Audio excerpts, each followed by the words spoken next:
সুপ্রিয় শিক্ষার্থীবৃন্দ, আসসালামু আলাইকুম। ঈদের ছুটির পরে আবারও আমরা নতুন একটা ক্লাস নিয়ে চলে আসলাম। আশা করি তোমরা সবাই অনেক ভালো আছো, আমিও ভালো আছি। আজকে আমরা নবম দশম শ্রেণীর ইংরেজি প্রথম পত্রের একটা প্যাসেজ পড়ব, যেটা হচ্ছে ইউনিট 6 লেসন 1-এর ইউনিট 6 লেসন 1-এর এবং এই প্যাসেজটা টাইটেল হচ্ছে আওয়ার নেইবার্স। এই নেইবার্স বেসিক্যালি বোঝাচ্ছে ভৌগোলিক অঞ্চলের ভিত্তিতে আমাদের চারপাশে যে দেশগুলো আছে সেগুলোকে নিয়ে, ঠিক আছে? তো আমি সবসময় বলে থাকি যে একটা প্যাসেজের একটা title, it carries significance, it has value, যার জন্য আমাদের বোঝা উচিত যে কেন যে রাইটার সে এই প্যাসেজটা টাইটেল এটা দিয়েছে। আমরা যদি দেখি যে ইউনিট 6-এর সবগুলো লেসনই আমাদের ভৌগোলিক অবস্থার দিক বিবেচনা করে আমাদের চারপাশে যে কান্ট্রিগুলো আছে সেই কান্ট্রিগুলোর বিষয় নিয়ে এখানে বলা হয়েছে।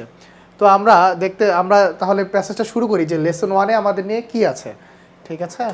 দেখো, আমাদের লেসন 1-এ যেটা বলছে, এটা টাইটেলটা কি, Nepal the land of the Everest, ঠিক আছে? এটা হচ্ছে এই প্যাসেজের টাইটেল। আমরা সবাই জানি যে এভারেস্ট যে পর্বতশৃঙ্গ সেটা কোথায় অবস্থিত, নেপাল অবস্থিত। তাহলে এই নেপালটাকে কি বলা হয়? The land of Everest. এভারেস্টের কি ভূমি। তো আমরা যদি একটু পড়ি প্যাসেজটা, সেখানে কি লেখা আছে দেখো। প্রথমে বলা হচ্ছে নোন অ্যাজ, একটা সাবঅর্ডিনেট ক্লজ দিয়ে শুরু হয়েছে, known as the land of Everest, Nepal is one of the most charming countries in Asia. এটা হচ্ছে আমাদের সম্পূর্ণ লাইন, এখান থেকে শুরু। বলছে যে known as the land of Everest মানে কি, এভারেস্টের ভূমি হিসেবে পরিচিত, এভারেস্টের ল্যান্ড হিসেবে পরিচিত কি নেপাল কি one of the most charming countries in Asia, মানে এভারেস্টের ভূমি হিসেবে পরিচিত নেপাল হচ্ছে কি এশিয়া মহাদেশের মনোমুগ্ধকর দেশগুলোর মধ্যে কি অন্যতম, ঠিক আছে? এশিয়া মহাদেশের মনোহর যে দেশগুলো আছে, মনোমুগ্ধকর যে দেশগুলো আছে তার মধ্যে কি অন্যতম, ঠিক আছে? চার্মিং কান্ট্রিজ, অ্যাট্রাকটিভ দেশগুলোর মধ্যে কি নেপাল হচ্ছে কি অন্যতম। এশিয়া মহাদেশের অ্যাট্রাকটিভ দেশগুলোর মধ্যে নেপাল অন্যতম, ঠিক আছে? মনোমুগ্ধকর দেশগুলোর মধ্যে নেপাল অন্যতম, যেটা কী হিসেবে পরিচিত? The land of Everest. কী হিসেবে পরিচিত? দ্য ল্যান্ড অফ এভারেস্ট, ঠিক আছে? এই যে নেপাল কী হিসেবে পরিচিত? The land of Everest. এটা কিন্তু আমাদের যে মাল্টিপল চয়েস কোশ্চেন থাকে সেখানে কিন্তু আসতে পারে, তো এই জিনিসটা আমাদের মাথায় রাখা উচিত। এরপরে দেখো কি বলছে, the kingdom of Nepal is a small land of Sublime beauty.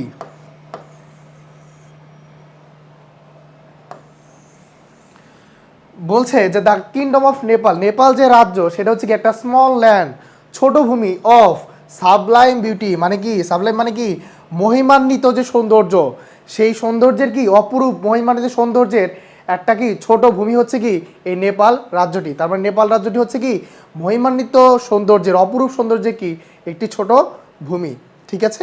এই পর্যন্ত। এরপরে দেখা যাক কি, it has some of the world's best and very important, দুইটা অ্যাডজেক্টিভ এখানে কাজ করছে, সেটা হচ্ছে বেস্ট অ্যান্ড কি ভেরি ইম্পর্টেন্ট টেম্পলস।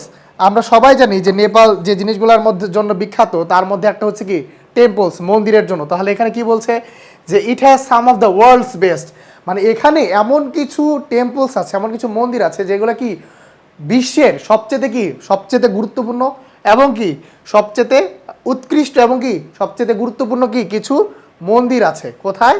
এই নেপালে। এরপরে কি, it is a country that is rich in scenic beauty and cultural heritage. বলছে কি স্কেনিক বিউটি মানে হচ্ছে নৈসর্গিক সৌন্দর্য এবং কালচারাল হেরিটেজ এবং হচ্ছে সাংস্কৃতিক যে ঐতিহ্য, এটা হচ্ছে it is a country that is rich, সেটা হচ্ছে কি খুবই সমৃদ্ধ। এই রিচ মানে কি বোঝাচ্ছে? সমৃদ্ধ, মানে কনটেক্সচুয়াল মিনিং রিচ, এটাকে কি বোঝাচ্ছে? সমৃদ্ধ।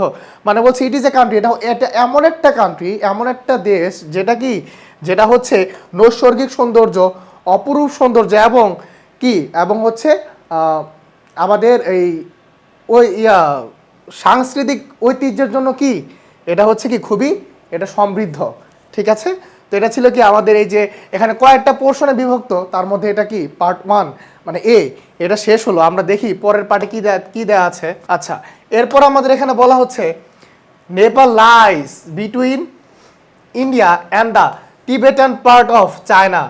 তাহলে এই যেখানে বিটুইন মানে কি দুইটা জায়গার মধ্যে তুলনা করা হচ্ছে, মানে কোথায় নেপাল যে দেশটা সেটা কোথায় অবস্থিত ভৌগোলিক জায়গার দিক থেকে সেটা এখানে বলা হচ্ছে যে এটা কোথায়, এটা হচ্ছে কি ইন্ডিয়া, ভারত এবং কি দ্য টাইবেটান পার্ট অফ চায়না, মানে চীনের যে তিব্বতের যে অংশ সেইটার মাঝেই কি এই নেপালের অবস্থান, মানে ইন্ডিয়া, ভারত এবং কি চীনের যে তিব্বতের যে অংশ, ঠিক আছে, এর মাঝেই কি অবস্থিত এই নেপাল অবস্থিত, ঠিক আছে। এরপরে দেখো কি বলা আছে, দিস স্মল কান্ট্রি, এই যে ছোট একটা দেশ, এই ছোট দেশের হ্যাজ অ্যান এরিয়া অফ, আমরা এখন জানতে চাচ্ছি যে এটার আয়তন কত 1,47,181 স্কোয়ার কিলোমিটার, 1,47,181 স্কোয়ার কিলোমিটার। তার মানে বলছে যে এই যে একটা যে ছোট একটা দেশ তার আয়তন কত, তার আয়তন হচ্ছে 1,47,181 বর্গ কিলোমিটার, 1,47,181 বর্গ কিলোমিটার। আচ্ছা, তারপর দেখো কি বলছে, সাউদার্ন নেপাল, বলছে সাউদার্ন নেপাল, এর মানে কি বোঝাচ্ছে, এর মানে বলছে কি সাউদার্ন নেপাল মানে দক্ষিণাঞ্চল, নেপালের যে দক্ষিণাংশটা আছে সেটা কি is tropical lowland known as the Terai plains. আচ্ছা, এই যে সাউদার্ন পার্ট মানে নেপালের যে দক্ষিণাঞ্চলটা আছে সেটা হচ্ছে কি গ্রীষ্মমণ্ডলীয় যে নিচু ভূমি, সেটা নেপালের দক্ষিণাঞ্চলের যে গ্রীষ্মমণ্ডলের যে নিচু ভূমিটা আছে সেটাকে বলা হয়ে থাকে, সেটা কি হিসেবে পরিচিত, দ্য টেরাই প্ল্যান্টস, টেরাই সমভূমি হিসাবে পরিচিত, প্লেন্স মানে কি সমভূমি হিসাবে পরিচিত, ঠিক আছে। যে নেপালের দক্ষিণাঞ্চলের যে গ্রীষ্মমণ্ডলীয় যে নিচু ভূমিটা আছে সেটা কি হিসেবে পরিচিত, টেরাই প্ল্যান্টস হিসেবে পরিচিত, মানে টেরাই প্লেন্স, টেরাই সমভূমি হিসাবে পরিচিত, ঠিক আছে। এরপরে দেখো কি বলা আছে, দিস পার্ট অফ নেপাল, বলছে নেপালের এই অংশটা কি has hot summers and warm winters, বলছে কি এই নেপালের এই অংশটা মানে সামারের সময় গ্রীষ্মকালীন সময় কি খুবই গরম থাকে এবং কি উইন্টারের সময় শীতকালেও কি থাকে উষ্ণ থাকে। দেখো এরপর কি বলছে, হেয়ার দ্য টেম্পারেচার্স, বলছে কি এই জায়গার তাপমাত্রা কেমন, reaches up to 40 degree Celsius. এগুলো কিন্তু এমসিকিউর জন্য খুবই গুরুত্বপূর্ণ, এই তথ্যগুলো আসতে পারে যে এই জায়গার তাপমাত্রা সর্বোচ্চ কত ডিগ্রি পর্যন্ত হয়, 40 ডিগ্রি সেলসিয়াস পর্যন্ত হয় ইন এপ্রিল অ্যান্ড মে, ঠিক আছে। মানে এপ্রিল এবং মে মাসে এইটার যে তাপমাত্রা সেটা কত ডিগ্রি পর্যন্ত হয়, সর্বোচ্চ 40 ডিগ্রি পর্যন্ত হয়ে থাকে। অ্যান্ড দ্য মনসুন রেইনস, এমনকি বর্ষাকালের যে বর্ষাকালের যে বৃষ্টি সেটা কি করে, drains this region from June to September. দেখো এখানে অ্যান্ড মনসুন রেইনস এটা হচ্ছে কি সাবজেক্ট আমাদের, এটা ভার্ব, এই ড্রেন্স মানে কি সিক্ত করা। বর্ষাকাল কি করে, আমাদের সবাইকে সিক্ত করে দেয় না, প্রকৃতিটাকে কি ভিজিয়ে রাখে না, এরকম যে এই বর্ষার যে বৃষ্টি সেটা কি করে সিক্ত করে রাখে। দিস রিজিয়ন মানে এই অঞ্চলটাকে কখন থেকে কখন পর্যন্ত, ফ্রম জুন টু সেপ্টেম্বর, মানে কি জুন থেকে সেপ্টেম্বর পর্যন্ত বর্ষাকালের বৃষ্টিটা মানে বর্ষাকাল আমাদের কি করে এই অঞ্চলটাকে কি করে সিক্ত করে রাখে, ঠিক আছে। এটা ছিল আমাদের পার্ট নাম্বার বি, এটা কি আমাদের এই টোটাল প্যাসেজের পার্ট বি। এরপরে আমরা যদি যাই, আমরা যদি দেখার চেষ্টা করি যে এরপরে কি আছে, দেখো এখানে বলা আছে Nepal is home to nearly 29 million people, বলছে কি নেপাল 29 মিলিয়ন মানুষের কি জায়গা, মানে 29 মিলিয়ন মানুষের কি ঘর, মানে নেপালের এখানে বোঝাচ্ছে কি মানে জনসংখ্যা বোঝাচ্ছে যে নেপালের জনসংখ্যা কত 29 মিলিয়ন, ঠিক আছে। আমি কি বোঝাতে পারছি।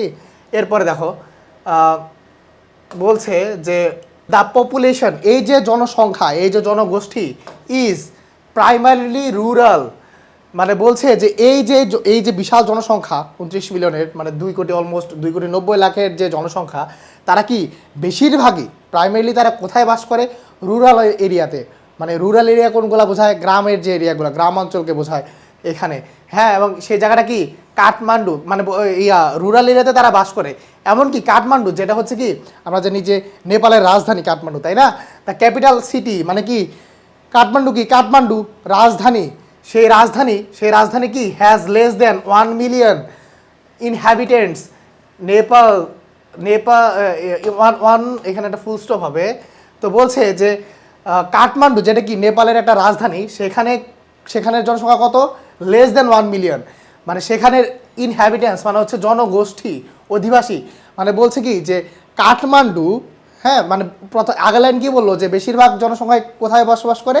হচ্ছে গ্রাম অঞ্চলের দিকে। কাঠমান্ডু যেটা কি নাকি নেপালের রাজধানী, সেখানে কি মানে লেস দেন 1 মিলিয়ন, সেখানে কি 1 মিলিয়ন মানুষেরও কি কম মানুষ সেখানে বসবাস করে। দেখো এরপরে বলছে নেপালস ডেমোগ্রাফিক ফিচার্স আর কমপ্লিকেটেড। দেখো এখানে বলছে কি যে নেপালের যে জনগোষ্ঠী, নেপালীয় জনগোষ্ঠীর যে বৈশিষ্ট্য সেটা হচ্ছে খুবই কমপ্লিকেটেড, খুবই জটিল। কীরকম? Not only by dozens of ethnic groups. মানে এখানে বলছে কি এখানে কি শুধুমাত্র এই যে নিগ্রোষ্ঠী, এথনিক গ্রুপস মানে বলা হচ্ছে কি যেখানে শুধুমাত্র নিগ্রোষ্ঠী মানে ডজনস, বলছে কি ডজনেরও বেশি, মানে কি মানে এখানে শুধুমাত্র কি কয়েক ডজন এথনিক গ্রুপই বাস করে না, মানে নিগোষ্ঠীরাই বাস করে না, but also by different caste. এবং এখানে কি বিভিন্ন ধরনের জাতও বসবাস করে। এই জাত, এটা কি এই কাস্ট মানে জাত বোঝাচ্ছে। মানে আমি বলি এই পুরো লাইনটা এভাবে বলছে যে এখানে কি এইটার যে জনগোষ্ঠী, এই নেপালীয় যে জনগোষ্ঠী, বিশাল সংখ্যক জনগোষ্ঠী, এই জনগোষ্ঠীটার মানে এটা খুবই কমপ্লিকেটেড, ঠিক আছে, খুবই কি জটিল। কারণ এখানে কি এক ধর্মের এক এক এক গোষ্ঠীর এক গোত্রের মানুষজন থাকে না, অনেক কমপ্লিকেটেড, বিভিন্ন মানুষ থাকে। এর মধ্যে কি এখানে কয়েক ডজন তো এথনিক গ্রুপ থাকেই, মানে কি নিগোষ্ঠীদের যে গ্রুপ আছে, হ্যাঁ সেই নিগোষ্ঠীটা তো থাকেই। এছাড়াও কি বিভিন্ন জাতের মানুষজন থাকে, ঠিক আছে, কি বিভিন্ন জাতের মানুষজন থাকে। এরপরে বলা হচ্ছে in total there are 103 caste and ethnic groups living in this small country. আচ্ছা এরপর আমাদের সংখ্যা দিয়ে বোঝাচ্ছে যেখানে কত জাতের এবং কত সংখ্যক নিগোষ্ঠী মানুষ বাস করে। বলা হচ্ছে কি এখানে কি 103-এরও বেশি জাত এবং কি নিগোষ্ঠীরা এখানে কি এই এই এই এই ছোট শহরে বসবাস করে। মানে বলছে যে এখানে 103-এরও অধিক জাত, বিভিন্ন ধরনের জাত এবং কি বিভিন্ন ধরনের নিগোষ্ঠীরা কি করে বসবাস করে থাকে এই ছোট দেশটিতে। দেখো এরপরে বলা হচ্ছে the two largest of such groups. আর এখন এই যে গ্রুপগুলো আছে এর মধ্যে সবচেয়ে বড় দুইটা গ্রুপ কি সবচেয়ে যে দুইটা বড় গোষ্ঠী আর নোন অ্যাজ, সেগুলোকে বলা হয় কি ছেত্রী অ্যান্ড বাহুম। যে দুইটা গ্রুপ আছে, মানে এই যে এতগুলো গ্রুপ 103টারও বেশি, সেই 103টারও বেশি গ্রুপের মধ্যে সবচেয়ে বড় যেটা মানে পপুলেশনের দিক থেকে সেটা হচ্ছে কি একটা হচ্ছে ছেত্রী, একটা কি বাহুম।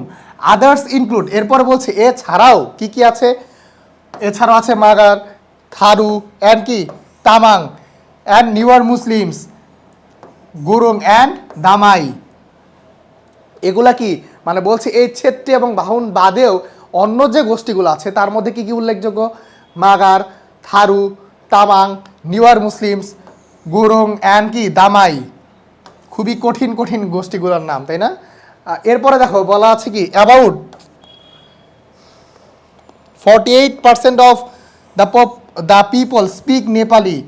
এবং এখন বলছে যে এখানে প্রায় 48% মানুষ কোন ভাষায় কথা বলে? নেপালি ভাষায় কথা বলে। কোন ভাষায় কথা বলে? নেপালি ভাষায় কথা বলে। এবং আদার ল্যাঙ্গুয়েজেস স্পোকেন আর, এবং এই 48%-এর বাইরে যে অন্যান্য যে ল্যাঙ্গুয়েজগুলো আছে সেখানে কি আছে? মাথাই, ভোজপুরি, থারু অ্যান্ড কি তামাং। মানে বলছে কি 48% মানুষ কিন্তু নেপালি ভাষায় কথা বলে, কিন্তু এর বাইরেও যে ভাষাগুলো আছে সেগুলো কি মাথালি, ভোজপুরি, থারু অ্যান্ড কি তামাং, ঠিক আছে। এটা আমাদের কত নাম্বার গেল? পোর্শন নাম্বার, মানে এটা আমাদের পার্ট কত? সি। এরপরে আমরা দেখি এরপরে কি আছে। এরপরে বলছে Nepal is the holy land. বলছে নেপাল কি এটা পবিত্র ভূমি। কিসের পবিত্র ভূমি? Of Lord Pashupatinath. বলছে কি এই লর্ড প্রভু পশুপাতিনাথ এবং কি গৌতম বুদ্ধ। বলছে নেপালকে হলিল্যান্ড, পবিত্র ভূমি বলা হয়। কেন? কারণ এটা হচ্ছে কার ল্যান্ড, এটা কার ভূমি, এটা হচ্ছে কি এই প্রভু পশুপাতিনাথ এবং কি গৌতম বুদ্ধ, যার কথা আমরা সবাই জানি। এই গৌতম বুদ্ধ এবং কি প্রভু পশুপাতিনাথ, এদের ভূমি হচ্ছে কি নেপাল। এর জন্য এটাকে কি বলা হয়? হলি ল্যান্ড, পবিত্র ভূমি। ঠিক আছে, এরপর where the Hindus and Buddhist have live together in harmony. এই হারমোনি মানে হচ্ছে সম্প্রীতি, ঐক্যতান ফর সেঞ্চুরিজ, এবং কি শতাব্দীর পর শতাব্দী এখানে কি করছে? হিন্দুস মানে কি এখানে হচ্ছে হিন্দুরা, সনাতন ধর্মাবলম্বীরা এবং বুদ্ধিস্ট এবং কি বৌদ্ধ ধর্মাবলম্বীরা, তারা কি করছে? তারা একসাথে সাম্প্রদায়িক সম্প্রীতির মধ্য দিয়ে কত বছর, প্রায় শতাব্দীর পর শতাব্দী এখানে কি করছে? একসাথে বসবাস করছে। ঠিক আছে, এরপরে দেখো দ্য টেম্পল অফ পশুপাতিনাথ বলছে এই যে পশুপাতিনাথের যে মন্দির, সেটা কি? সেটা হচ্ছে is the most secret Hindu shrine and one of the four most important sites in the world for Shiva worshippers। অনেক বড় একটা লাইন, দেখো আমরা একটু ভেঙে ভেঙে যদি পড়ি, এখানে কি আছে? এখানে বলা হচ্ছে যে এই যে দ্য টেম্পল অফ পশুপাতিনাথ, মানে এই পশুপাতিনাথের যে মন্দির, সেটা is the most secret Hindu. এটা হচ্ছে কি সবচেয়ে এই সিক্রেট মানে হচ্ছে পবিত্র। ঠিক আছে, এটা সবচেয়ে পবিত্র কি হিন্দু শ্রাইন। এই শ্রাইন মানে হচ্ছে মন্দির।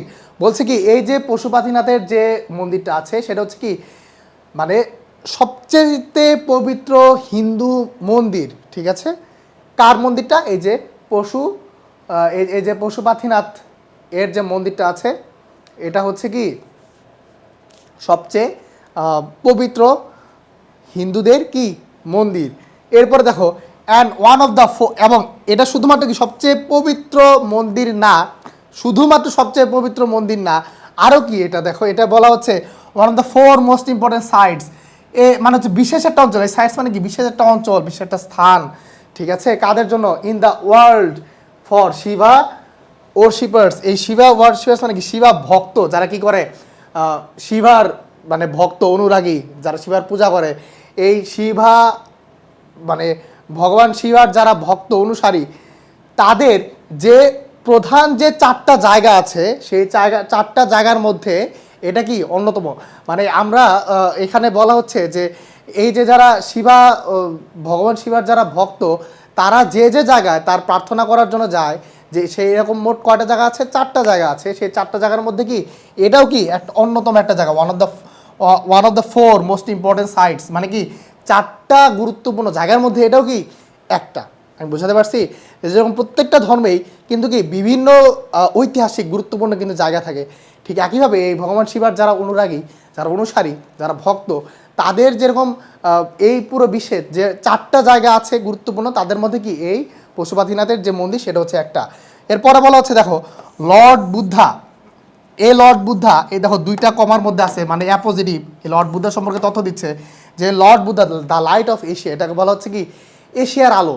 মানে আমাদের এই এশিয়াতে যতজন মহামানব এসেছিল, তার মধ্যে কি এই লর্ড বুদ্ধা একজন, যিনি কি মানব জাতিকে আলোর পথ দেখিয়েছেন।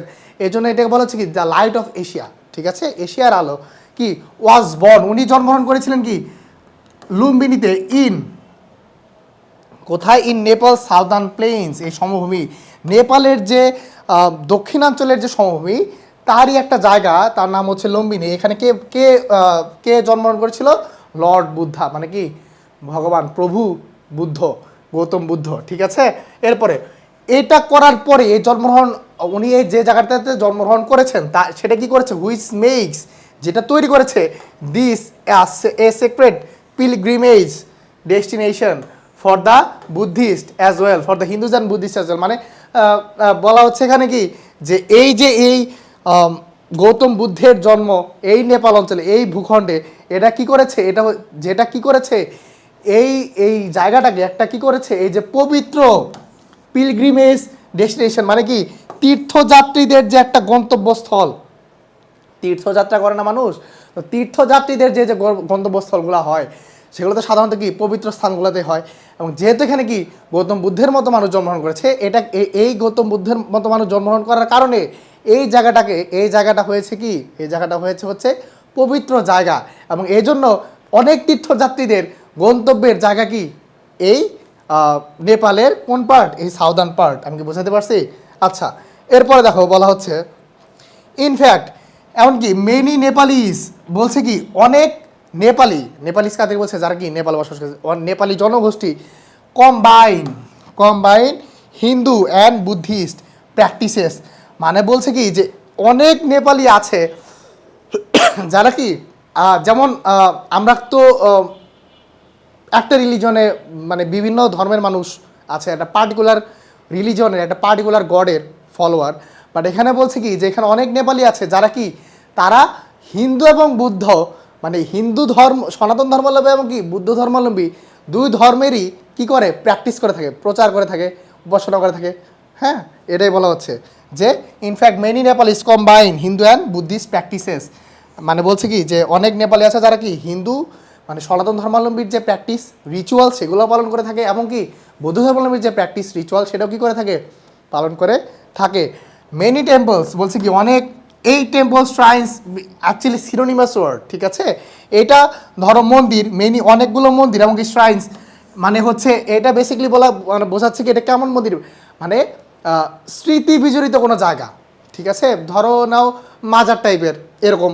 হ্যাঁ, তো এই যে টেম্পলস অনেকগুলো এই যে অনেক টেম্পলস এবং শ্রাইন্স আর shared between the two faiths, বলছে কি এরকম অনেক মন্দির আছে, অনেক জায়গা আছে, অনেক পবিত্র ভূমি আছে যে যারা যেটা কি করে এই যে জায়গাগুলো কি করা হয়, শেয়ার করা হয়, যারা নিজেদের মধ্যে কি করে এই জায়গাগুলো কি করে শেয়ার করে, মানে হিন্দু ধর্মাবলম্বী সনাতন ধর্মাবলম্বী এবং বৌদ্ধ ধর্মাবলম্বীর মানে এই যে হিন্দু ধর্মে বিশ্বাসী এবং কি এই যে দুই ধর্মাবলম্বীর দুইটা আইডিওলজির বিশ্বাসী মানুষজনরা নিজেদের মধ্যে এরকম অনেক কি করে পবিত্র জায়গা, পবিত্র ভূমি, মন্দির তারা কি করে উপাসনার জন্য কি করে তারা শেয়ার করে থাকে। বুঝাতে পারছি?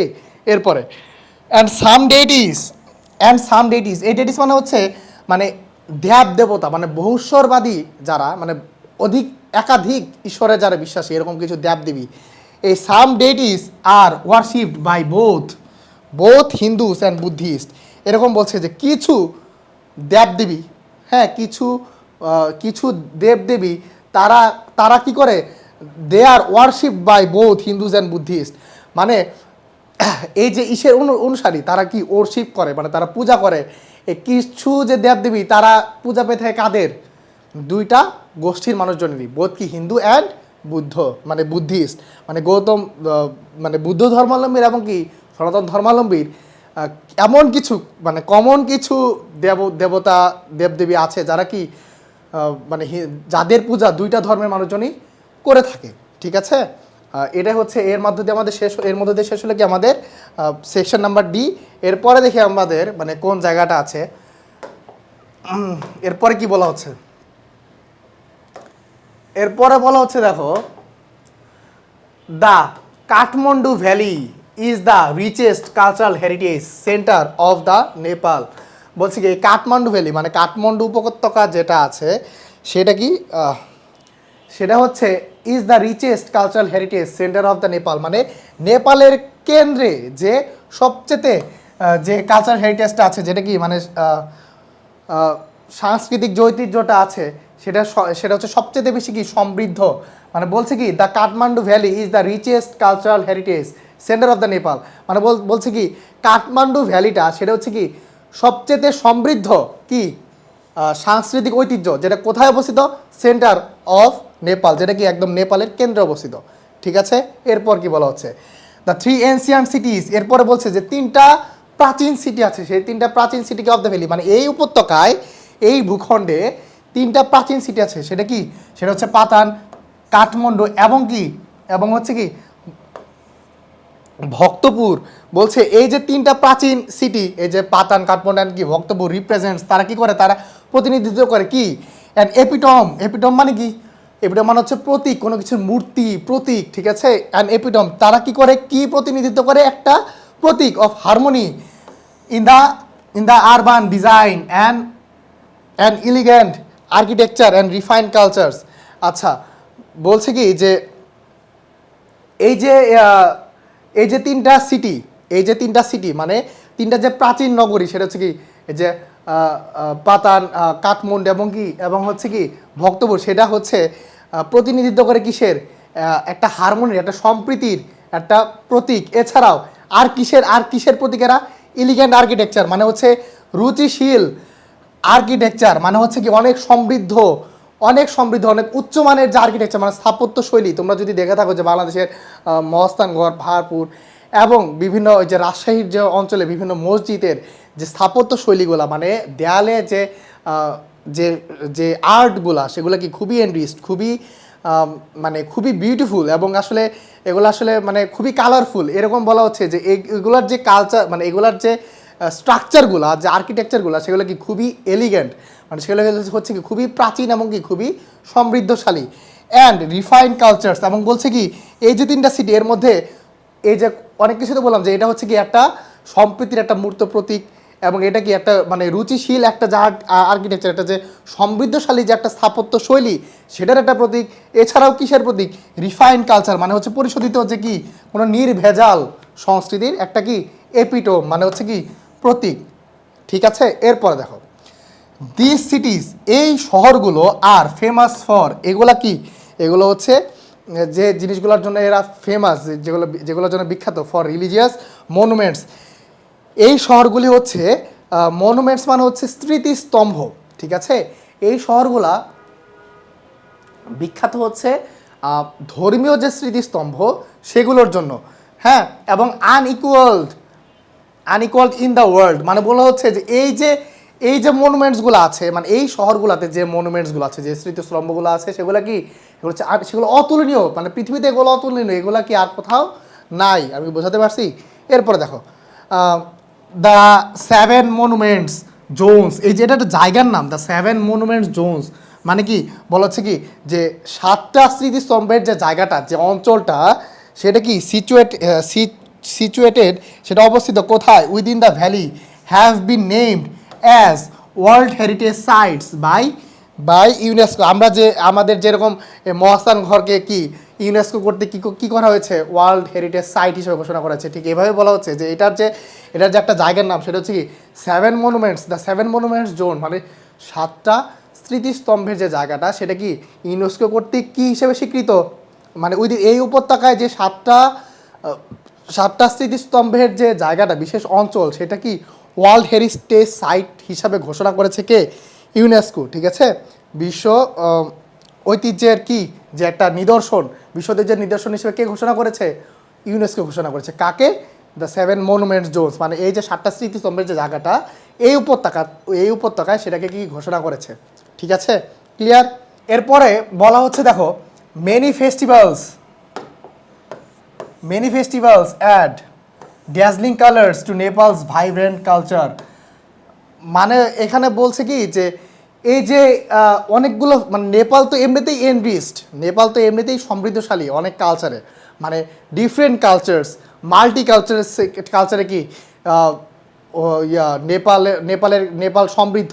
এর মধ্যে এই যে এতগুলো জিনিসের মধ্যেও এই যে স্থাপত্য শৈলী, তারপরে এই যে স্মৃতিস্তম্ভ, তারপরে যে হলিল্যান্ড, এর মাঝেও কিছু ফেস্টিভ্যাল, কিছু উৎসব আছে যেগুলো কি করে একটা নতুন মাত্রা যোগ করে, নতুন কালার অ্যাড করে, নতুন রং যোগ করে কিসে, নেপালের কালচারে, নেপালীয় সংস্কৃতিতে।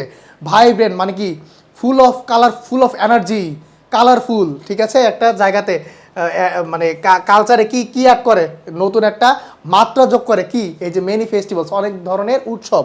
এখন সেই উৎসবগুলো কি দেখো,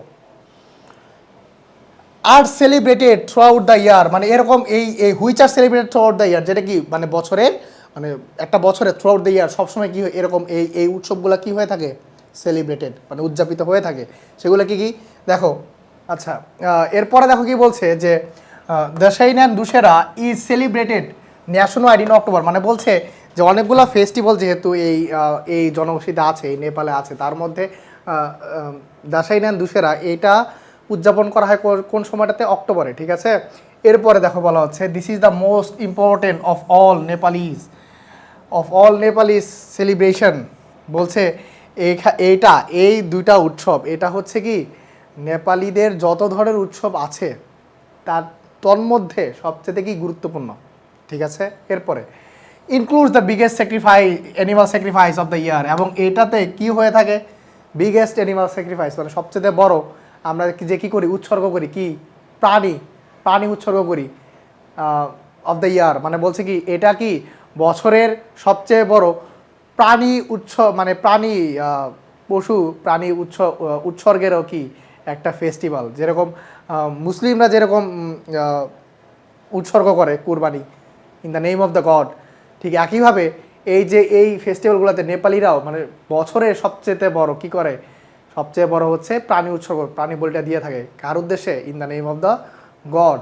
এরপরে তিহার ইজ সেলিব্রেটেড, এরপরে আরও কিছু ফেস্টিভ্যাল আছে যেটা বলছে যে একটা হচ্ছে Tihar is celebrated in November, Tihar celebrate হয়ে থাকে, তিহার উদযাপিত হয়ে থাকে কখন, নভেম্বরে। এবং কি অন্যান্য যে ফেস্টিভ্যাল, অন্যান্য যে উদযাপনগুলো আছে, যে উৎসবগুলো আছে, যেমন হোলি অ্যান্ড চৈত্র শিবরাত্রি, বলছে এ অন্যান্য যে উৎসবগুলো আছে যেমন কি হোলি, তারপরে কি হোলি অ্যান্ড চৈত্র দিশান, তো বলছে কি অন্যান্য যে উৎসবগুলো আছে যেমন হোলি, চৈত্র দিশান, এবং কি সাম অফ হিন্দুস ফেস্টিভ্যাল, এবং কি যেহেতু এটা একটা ভূখণ্ড যেখানে কি হিন্দুইজম এবং বুদ্ধিজম মানে দুইটা ধর্মেরই দুইটা আইডিওলজির কি হয়, প্র্যাকটিস হয়। তো এরকম কি কিছু মানে হোয়াট ইজ কালচার হচ্ছে কি মানে এই যে যে যে আমাদের যে রিচুয়ালসগুলো আছে, ধর্মীয় যে রিচুয়ালসগুলো আছে, সেটাই তো কি একটা সময় কালচারে পরিণত হয়, তাই না? তো এই যে হিন্দু ধর্মের যে রিচুয়ালসগুলো ছিল কিংবা বুদ্ধ ধর্মের যে রিচুয়ালসগুলো ছিল, সেটা কি একটা পর্যায়ে কী হয়ে যায়, এই নেপালীয় জনগোষ্ঠীর একটা উৎসবে পরিণত হয়। এর মধ্যে এই যে আমরা তখন বুদ্ধিজমেরগুলো বললাম, এখানে কি বলা হচ্ছে যে হিন্দুস ফেস্টিভ্যাল আছে, যেগুলো হচ্ছে হরিবোধিনী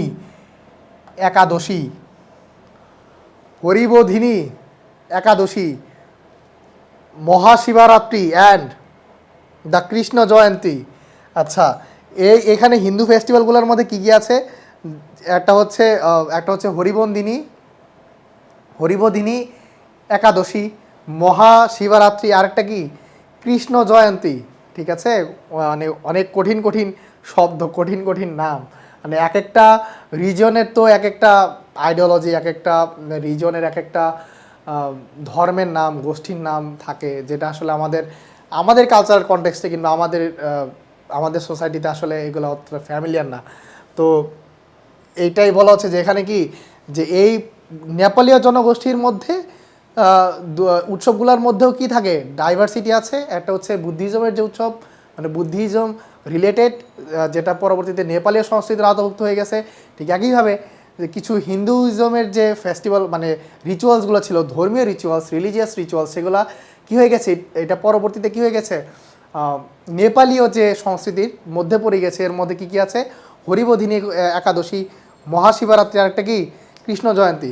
তারপর বলছে দেয়ার আর বুদ্ধিস্ট সেলিব্রেশনস টু, বলছে কি বুদ্ধিজমেরও মানে গৌতম বুদ্ধেরও মানে বৌদ্ধ ধর্মেরও কি আছে, সেলিব্রেশন উৎসব আছে।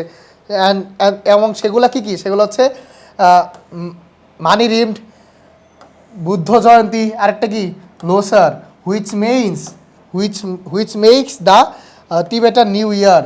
বলছে কি যে এই যে বৌদ্ধ ধর্মের যে আমরা তিনটা উৎসবের নাম দেখলাম, ঠিক আছে, বুদ্ধ জয়ন্তী, মানি রিমড, আরেকটা কি লোজার, এগুলা কি করে, এটা নির্দেশ করে দ্য টিবেটান নিউ ইয়ার, মানে তিব্বতের যে নতুন বছর, সেই বছরটাকে কি করে, নির্দেশ করে থাকে। তো এরই মাধ্যমে আমাদের আসলে আজকের আমাদের যে টপিক আমরা শেষ করলাম, এবং আমরা এখানে দেখতে পেলাম যে আমরা প্যাসেজটা যথাযথভাবে মানে আমি বোঝানোর চেষ্টা করেছি। এবং এই প্যাসেজটা আমরা আসলে এভাবেই আমরা পড়ব। প্রথমে আমরা কি করব, শুধুমাত্র এই লাইন পড়লাম, বাংলা বুঝতে পেরে গেলাম তা না, আমাদের এর মাঝখানে যে শব্দগুলো আছে, যেগুলা গুরুত্বপূর্ণ শব্দ এবং যেগুলো আনফ্যামিলিয়ার ওয়ার্ডস, সেগুলোর আমাদের বাংলা মিনিং, তারপরে pursue speech and synonym antonym, এগুলো জানা প্রয়োজন আমরা যদি এমসিকিউতে ভালো রেজাল্ট করতে চাই।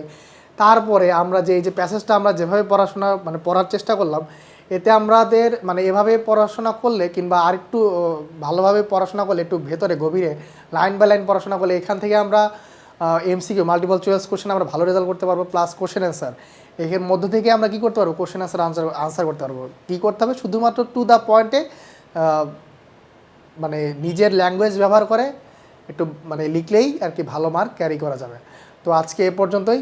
ইনশাল্লাহ পরবর্তী ভিডিওতে আমরা অন্য একটা লেসন নিয়ে আলোচনা করব। আর এখন থেকে আমি চেষ্টা করব যে এই বইয়ের উপরে মানে এই নবম দশম শ্রেণীর যে বইটা আছে সেই বইটার উপরে যে লেসনগুলো আছে সেগুলো প্লেলিস্ট আকারে তৈরি করে দেওয়ার জন্য।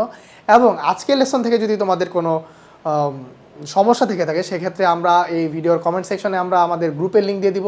সেই গ্রুপে যে তোমরা পোস্ট করতে পারো, তোমাদের কী কী প্রয়োজন সেটা আমাদেরকে জানাতে পারো, আমাদের সাথে কমিউনিকেট করতে পারো এবং বেশি বেশি লাইক কমেন্ট শেয়ার এগুলো মানে দিয়ে তোমার বন্ধুদের মাঝখানে ছড়িয়ে দিতে পারো। এবং আমাদের আই এডুকেশনের মানে আই স্কুল বাই এডুকেশনের এই পেজ ফলো করবে আমাদের পরবর্তী আপডেটের জন্য। আই স্কুল বাই আই এডুকেশনের যে ইউটিউব চ্যানেল এবং আমরা যে একটা আমাদের যে ফেসবুক গ্রুপ এগুলো ফলো করে পরবর্তী আপডেটের জন্য তোমাদের কী প্রয়োজন, শুধুমাত্র ইংলিশ না অন্য বিষয়ের জন্য কী প্রয়োজন সেই জায়গাগুলো আমরা সমাধান দেওয়ার চেষ্টা করব। তো আমি মাহবুবুর রহমান আজকে এখানেই বিদায় নিচ্ছি। ইনশাল্লাহ পরবর্তী কোনো একটা ভিডিওতে নতুন কোনো লেসন নিয়ে আবার আলোচনা হবে। ধন্যবাদ সবাইকে।